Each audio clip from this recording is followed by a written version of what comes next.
What's up YouTube? Hefe coming to you, Captain Awesome's Fish Room. We're going to do an exciting video today, as you can see from my little billboard here with the crew drawing of the fishy and the little plant at the bottom. Little dwarf sage right there, guys, little dwarf sage. And then we got a doveye right here with some little air bubbles. He's smiling, you know. But anyways, this is going to be a contest entry for Ron Sovine's contest, okay? Now, to give you a little explanation as to why I'm entering the contest, guys. I know I said that I wasn't going to make any more contests or enter any more contests because of, you know, I explained it all in the video. But anyways, this one's going to be, I mean, this is a little bit different, alright? Ron Sovine made a video announcing a contest, and one of the key things that I heard was that you did not have to be a subscriber in order to enter. I thought that was truly selfless, and, you know, just a prime example of a true hobbyist, if you get what I'm saying. I'm not calling any of you untrue hobbyists because I've asked for subscriptions to enter a contest before. I'm just saying that I thought that was a truly selfless act, and, you know, I really dig that. You know, we need more hobbyists like him inside the hobby, inside the world, anyway. But anyways, first and foremost, before I even start talking about it, I want to say hi and what's up to the wifey and the kids that are going to be judging this video. Thank y'all for watching. I really appreciate it. I hope y'all enjoy my video, and, you know, I look forward to hearing some feedback on it, you know, negative, positive, ecstatic, you know, whatever you're feeling. Like, if you're feeling completely jacked about my video, let me know. You know, I mean, say, hey, Jeff, you know, that was, I mean, God, that video was amazing. Even though I know it's not going to be, you know, just, you know, let me know what you're thinking. But anyways, so what's up to y'all, wifey and the kids? How y'all doing? I hope y'all are having a fantastic day whenever y'all watch this, and if y'all watch this today. But y'all know what I'm trying to say. Anyways, contest content. You can win a Milwaukee MA957, I believe. It's the same regulator that you're seeing here, ladies and gentlemen. Same regulator. You can win one of those, and what he wants you to talk about is how you would recommend to set up a CO2 system, a pressurized CO2 system, okay? That's what the content is about. That's what the prize is. So, you know, I'm subscribed to Ron Sovine. I suggest y'all go subscribe to Ron Sovine. You know, pause the video right now, go inside the link inside the description, sub him up, come back and watch, or wait until the video's over. Either way, just make sure you go over there and sub him up. Make sure you do it, because you will not be sorry. You'll learn something. Who doesn't want to learn something every day? I know I do. I learn something every day. But I'm getting off on a tangent. Okay, so first, let's look at the tank while we're talking about this, because looking at the CO2 pressurized system is a little boring, okay? So anyways, I want to just go over, you know, kind of what CO2 is and how it's beneficial to plants, why plants need it and stuff like that. Okay, first and foremost, plants do need CO2. If you've ever heard anybody say you do not need CO2 in a planted tank, they're absolutely incorrect. You may not have to inject CO2 or anything like that, but plants do need CO2 in order to photosynthesize and convert light into food, fiber, and other forms of biomass. Okay, plants need CO2. At any given time, you have 2 to 3 ppm of CO2 inside of your tank if you're not injecting CO2. At any given time, guys, 2 to 3 ppm. So you always have carbon dioxide inside of your system, okay? As far as will CO2 hurt your fish, yes and no.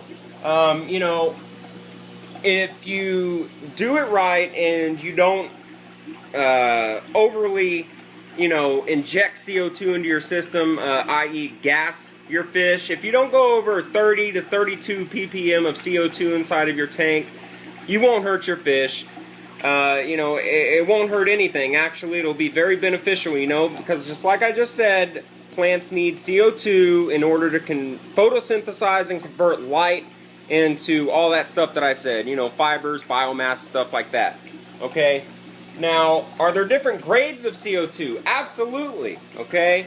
There's food grade and welding grade. Those are both the same grade, guys. If anybody ever tells you, well, you can get a better grade CO2 if you get the food grade instead of the welding grade, they're lying to you and they're trying to get more money. Food grade and welding grade CO2 are the same exact CO2, okay? If there's anything different about it, they added it to the mix whenever the CO2 was filled, or after the CO2 was filled. If you ever watch them, the truck fills up the same tanks from the same truck, from the same tank on the truck, okay? Now, the different CO2 than that, well, that CO2 is 99.99% pure CO2. Okay, then you go to medical grade CO2, which is 99.999% pure CO2. So guys, I mean, there's not that much of a difference. There's definitely not a difference enough to spend the drastic amount of more money on medical grade CO2. You will not notice any difference inside your tank. Okay, now, let me see what else about CO2. Is there any substitutes for CO2? Yes, there are substitutes. C-Chem makes Flourish Excel, which is an organic carbon source that your plants can utilize to do all of the aforementioned. That's pretty much it as far as what CO2 is. Now we're going to go over the system and the best way, in my opinion, to hook it up and run it, okay? Now, with any pressurized system, you're going to have a CO2 cylinder. This tank here, that's holding the pressurized CO2. This is just a wrench that can take the regulator off, okay? You're going to have a regulator. You may or may not have a solenoid.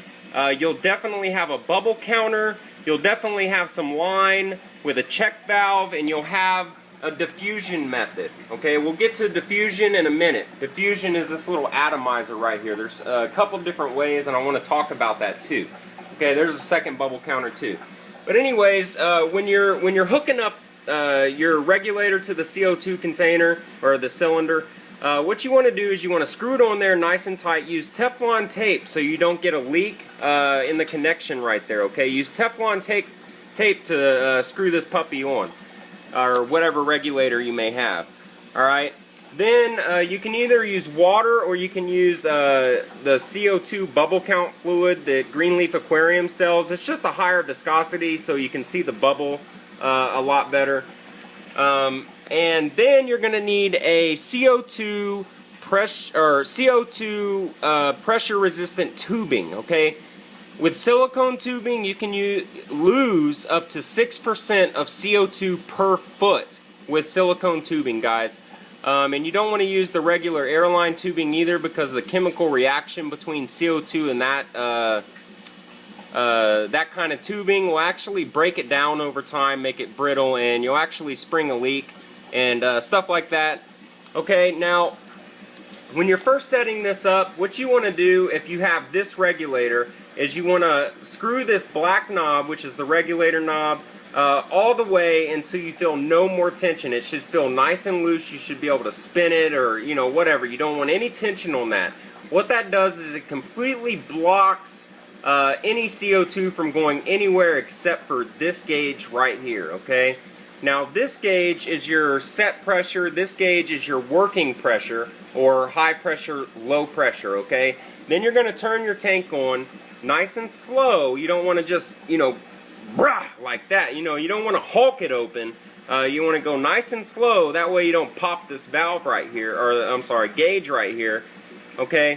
And what's going to happen, you're going to open it all the way up, and you're going to see this needle start to rise until it stops, and that's going to be your set pressure, okay? Then you're going to start slowly turning this to get your working pressure up, okay? Now, as far as where you want your working pressure, that's going to depend on your diffusion method, all right? Now, with the atomizer that I'm using, you need at least 30 psi of working pressure to make that atomizer work, okay? To make that diffuser work, okay? Now, if you do have this regulator, or you have a regulator with a solenoid, this is the time where you want to go ahead and plug the solenoid up. Before you even turn this black knob, you want to plug this solenoid up. That way the gate valve inside here will open and the CO2 will actually be able to go. Alright? Now, forget about the needle valve before you do anything. Use your regulator knob to open this up to where you want it. Get the bubble count that you want, okay? Fine-tune your bubble count with the regulator knob, not your needle valve. A lot of people make that mistake, guys. That can actually break your regulator. It can cause a leak. It can break the needle valve, and those things are expensive. I think for this one, they're like 50 bucks to replace that. Okay, so get your bubble count with the regulator knob. It's possible. I'm doing it right now. I'm not even using the needle valve. As a matter of fact, Milwaukee recommends that you use this knob and not the needle valve unless absolutely necessary, okay? Now, if you can't get the bubble count that you're looking for, basically this needle valve is for like 1.5 bubbles a second, or if you're, you know, trying to fine-tune 5 bubbles a second or something like that, that's the time when you want to use this needle valve, okay? So, you know, just a little tidbit of information in there, okay? Now, up here, you have the polyurethane. That's the kind of tubing that you want to use. You want to use polyurethane tubing. Alright, the vinyl tubing, I mean, again, the CO2 will have a chemical reaction with it. It will get hard and brittle and pop over time. Silicone, like I said, you can lose up to 6% per foot of CO2 inside that line. So you definitely want to use some good quality CO2 and pressure resistant airline tubing, alright? Don't use that regular stuff that you get at the pet store. And as far as check valves, definitely use a metal one because the little plastic ones, again, chemical reaction will break that down over time and you know, cause all kinds of havoc, up to and including a flood because of the back pressure from this bad boy. Alright, now we go up here and you see my second bubble counter. Guys, this is a redundant feature on this tank. I got this bubble counter on here because it looks cool. Look at that. It's called a beetle counter. It just looks cool, you know. It helps you fine-tune a little bit more, and it also makes sure that your bubble count down here is matching the bubble count up here. I mean, it's a good feature to have, you know, but, you know, it's redundant. You don't have to have that. Then your airline tubing goes into your diffusion method. Now, this is the most interesting part, all right? There's actually 2 main types of diffusion. There's active diffusion and there's passive diffusion. Alright? Active diffusion is when you have your pressurized system going inside of a, you know, like a CO2 mixer or a CO2 reactor, as it's more professionally called. When you have it going inside a reactor and the CO2 bubbles are going inside the reactor, and then current from either a filter or a pump is pushing those bubbles around back into your tank for 100% diffusion. Passive diffusion is just like this atomizer here, or the little ceramic discs, you know, stuff like that. That's passive diffusion, and that's what this is right here. That's basically where the bubbles fend for themselves. They dissolve themselves. You know, I mean, if you put it low enough in your tank and you have a really good, you know, diffuser, then you're going to probably get, you know, maybe 95, 98% diffusion, even up to 100% diffusion if you put it up under your filter and you get that dialed in just right. But that's it, guys. I mean, that's the best way, in my opinion, to set up a CO2 system. You know, as you can see, it definitely works for me. Look at this massive, massive afro of dwarf baby tears, guys. Look at that massive afro. Man. Then we got the stargrass. We got one of my favorites right there, Hygrophila polysperma sunset. You know, got the dwarf hydrocotyle right there. Got some cardinalis, bacopa, you know, all that fun stuff. But yeah. Then we got some 4-leaf clover. That stuff's really cool. Look at that. I'm lucky. But anyways, guys, like I said, that's the best way, in my opinion, to set up a CO2 pressurized system. Now, if you're talking about doing DIY, that's a whole nother video, but it's really hard to stay consistent with that stuff, you know, depending on how hard you want to work at it. But, you know, that's a whole nother video. I hope y'all enjoyed this one. Make sure you go check out Ron Sovine's channel, sub him up, watch his videos, throw him comments, questions, all that fun stuff. He has some tanks out on his porch he's growing with sunlight right now, guys. That is dope to me. Man, I've been wanting to do that for a while. I think I'm going to do that as soon as I hang this video up. But anyways, hope y'all enjoyed the video. Be sure to rate, comment, subscribe. Check out Ron Sovine's channel. Sub up to him. And this is what I'm doing. This is what I've done. And we'll see y'all next time, peeps. Adiosa.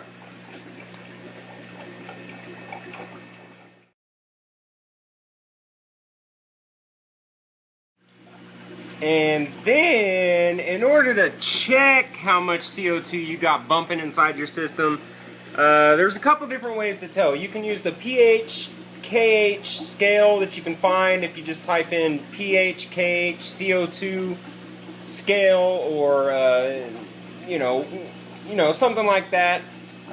You can also, this is a long way, but you can take water out of your tank. Measure the pH, then take more water, the same amount, let it sit overnight, then measure the pH, and if the pH differs by 1 degree, then I believe that means you have 30 ppm of CO2 in your system. But in my opinion, the easiest way to check and see if you have the correct amount or the perfect amount of CO2 inside your system, it's called a drop checker. Alright, now you can see mine kinda through all the brush back there, but it's a little glass. Here, let's go around on the other side here. Watch out, Mace. That's the Wooga Mama right there. What that Wooga Mama? Oh yeah. But this is the drop checker right there. Okay.